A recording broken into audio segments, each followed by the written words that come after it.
বাংলাদেশে এখন বর্তমান অতিরিক্ত পরিমাণ ধর্ষণ হচ্ছে। ছোট ছোট বাচ্চারা কি কারণে, আর কিছু কিছু কারণ বলে দিই। আমরাই কিন্তু খারাপ, অন্য কেউ খারাপ না।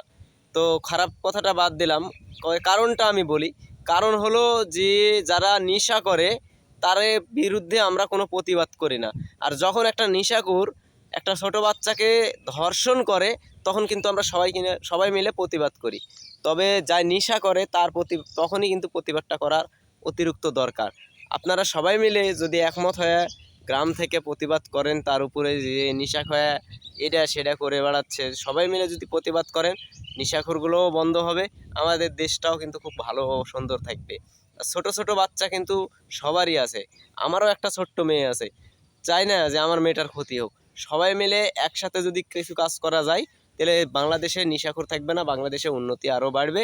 আর যতগুলো নেশাখোর আছে সব নেশাখোরে পুলিশের হাতে ধরায় দেওয়ার চেষ্টা করেন।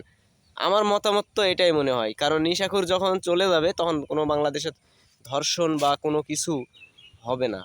আশা করি সবাই মিলে চেষ্টা করবেন গ্রামকে সুন্দর রাখার জন্য। একটা গ্রামের দুর্নাম কিন্তু একটা নেশাখোরই করে। এই জিনিসটা সবাই মাথায় নেওয়ার চেষ্টা করবেন।